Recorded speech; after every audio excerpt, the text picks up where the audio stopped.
Welcome to Basketball Talk Pro. I'm Ron Ekker.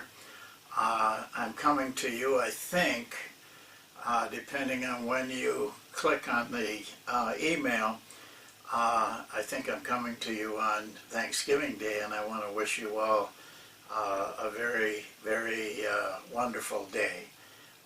It's a good time to stop and think through the things that we all have to be thankful for, and I really don't care what your position is or what your life is like right now. We all got a lot to be thankful for.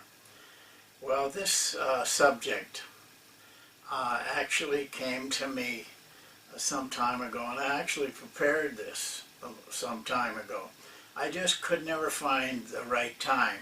For some reason today seemed like the right time to me, so I decided to go ahead with it, and I only hope that I have the ability to reach the words that need to be said, because I think it's a very important subject for you. You know, some time ago, I don't even remember how many years ago, there was a little jingle, a little song that people were singing. I think they took it from a movie, I Want to Be Like Mike. Well, that was Michael Jordan. And at the time I thought, you know, that's not bad. Of course they can't jump like he did, run like he did. You know, the physical abilities, they would not have that. But there was a lot more to Michael Jordan. And those traits were traits that other people could emulate, especially young people could emulate. Well, you know, as coaches, we're no different than those young people. We need somebody to emulate. And ask yourself this question: who do you emulate? Who do you want to be like? What kind of person do you want to be like? I want to caution you that be careful of your choice, because if you are emulating, trying to be like someone that doesn't meet the standards, you know, you might be taking yourself down the wrong road. So be careful, but find somebody who has the characteristics and philosophy and lifestyle and the qualities that you admire and that you want to end up being like. Now, you don't have to have the same goals. You don't have to say, I want to win the NBA championship to be like someone who does it and can do it. But you need to see through that goal and look at the person himself or herself. This, I think, is the qualities that you want to have, that you see in this person. Well, I'm going to suggest to you, and I did in the title of this video, I want to suggest 4 people, and you saw the names John, Dean, Phil, and Vince, and I will get into each one of them. But I want to, you know, 2 of those people have passed away. The other 2 probably are unreachable for you. But it doesn't mean that you can't learn the qualities that they had, and you can go to books. There's some good books, and I'm going to show you books for each one of these people that you can get the information you want. You can find out what their qualities were. First of all, if you read the books carefully, and second of all, if you really look through and analyzed carefully what kind of people they were. Nothing could help you more. There isn't any offense or drill or anything that can make you a better coach than your qualities that you have developed. Well, the first name on that list is John, and that stands for John Wooden. John Wooden won 10 out of 12 in 12 years NCAA championships. I'm almost sure, I'm positive that I'm right on this. 7 of them were consecutive, and just an unbelievable. Hardly anyone could, even think of that kind of winning. Well, there's a new book out on John Wooden. This book right here, John Wooden, A Coach's Life. It's written by Seth Davis, and it's a very in-depth look at John Wooden. Wooden actually came from a small town in Indiana during a tough time, the Great Depression, and but he idolized his father. His father used to read to them inspirational things, quotes, and had a big impact on Wooden. He formulated his life after his father, and he devised what he called his pyramids of success. They're very famous now. Even at the end of his life, he was making speeches on the pyramid of success to businesses earning $60,000 and $70,000 a speech, which, by the way, he gave all that money to charities. But that pyramid of success built his principles of his life. It's there for you to read and study. Like all of these, there's plenty of information you can get to emulate them. What could be better than to pick people that have had outstanding success? Don't be afraid of that. You don't have to have that kind of success, but you have to have something to hang your hat on. The second one is Dean Smith. Here's a book that I would recommend. It's Dean Smith, and it's also called A Coach's Life. Very in-depth look at Dean Smith. Dean Smith was a very strong Christian man. His efforts were based on living a very strong church life, being very consistent with that. But he also has a story. Not always was really good for Dean Smith when he first started at North Carolina. He was hung in effigy twice, and he had some moments personally that he was very, very down. And one particular evening, when he came back from a game they had lost, he really had reached the point where he thought it was hopeless for him. And his sister had sent him a book written by Catherine Marshall. And he picked up that book. It was late at night, and he began to read. But there was one chapter in particular.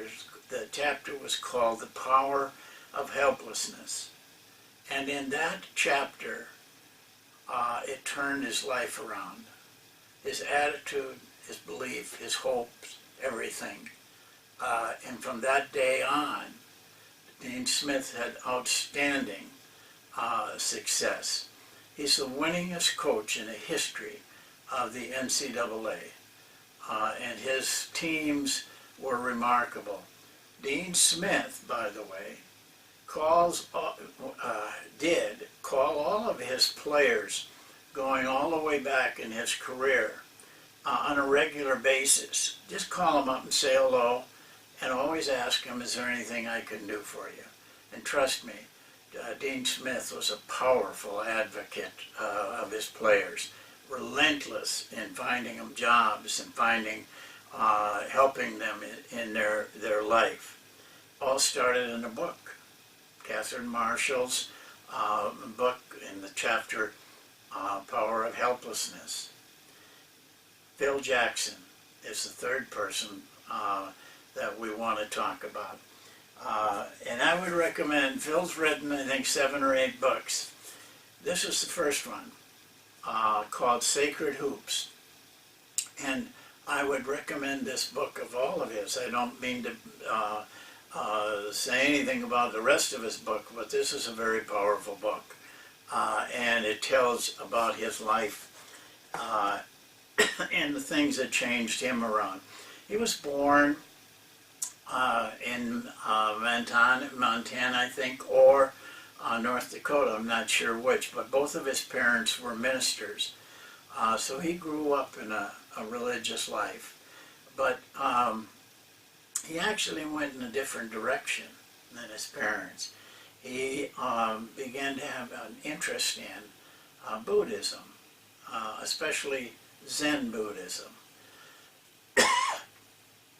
Zen Buddhism has a characteristic that requires tremendous personal discipline. And he took that on and has lived it for 35 years.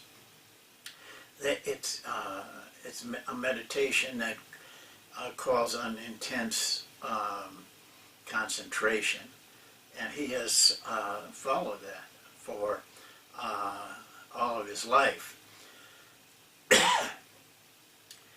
The last one is a football coach, and you may wonder why I'm having a football coach in with the rest of them. Well, I'm doing that because of his particular self-discipline and how he gained it. Vince Lombardi went to a Jesuit college called Fordham.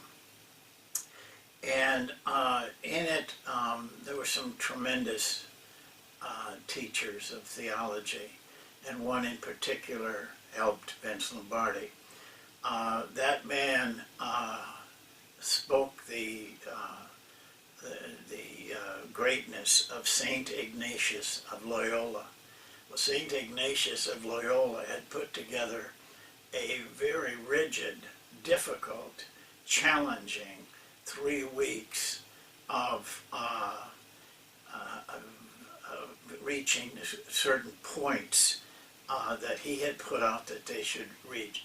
It was torturous 3 weeks. Vince Lombardi went through that.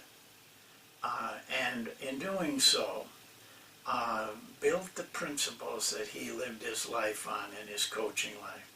You know, he was an outstanding coach.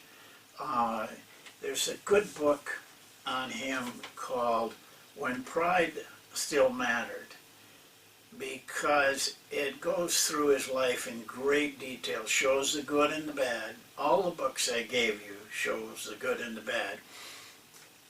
And there's another book that really meant a lot in my life. It's called Run to Daylight, written a long time ago, but you can still get it. You can't get a hard book unless you got a lot of money, because they're selling for like $600 and $800 and higher. But you can get the paperback. And to me, it's the greatest coaching book I've ever read, even though it was a sport different than what I was in. Now, these 4 men, and there's others, men outside of sports that you can look at. Abraham Lincoln, a great man, and I have some personal traits and self-discipline that you would like to emulate. Martin Luther King Jr., a heroic figure in our history, and his ability to maintain under very adverse conditions his personal beliefs and his principles. Well, I think you got a lot to work with here. By getting getting into to the person that you want to be like. Doesn't have to be on the list that I gave you. You're going to learn how to do things other than just the X's and O's. These men had great qualities, all of them, great qualities that you need to emulate if you want to reach the heights that you want to reach in this life, in your basketball life. And I really encourage you to set your goals high. Don't be satisfied with where you're at right now. Don't be afraid to reach out, to extend yourself. Yes, it's going to take some hard work. It's going to take some sacrifice. But you owe it to yourself. You owe it to your family. And not only that, you owe it to this profession and the people you can touch in this profession. We touch a lot of people. We have to be the kind of person that we want our players to emulate. And in order to do that, you have to have a person that you emulate. So, you know, just whichever one you want to do, that's fine with me and anybody, but we gave you something to reach for. Get the book. Get the books. And don't get the Kindle version, or go to the library and get the book. It's a good place to get the book, but get it for your own library. Have it up there on your bookshelf all the time, so you can dip into it. And take that book and underline. Don't worry about if it gets messy. Underline those important things that are important to you. Immerse yourself in that person. Become like him or her. Don't tell me you don't have time. You got time. You just got to use it correctly. And you learn how to use it correctly if you study some of these people. You know, if you got time to do games on your smartphone, or watching 2-3 hours of television at night, you got time to spend 15-20 minutes a day reading about people like this. Well, as I said at the beginning, I didn't know I was going to do this today, but maybe it's an appropriate day. I'm hoping you're all with the people you love, and that you're having a wonderful day with them and taking some time off just to be thankful of what you got. We've all got a lot to be thankful for in our life, and some days we just need to sit down and realize that we do have a lot to be thankful for. So have a nice day. We'll see you next time, and thank you for listening.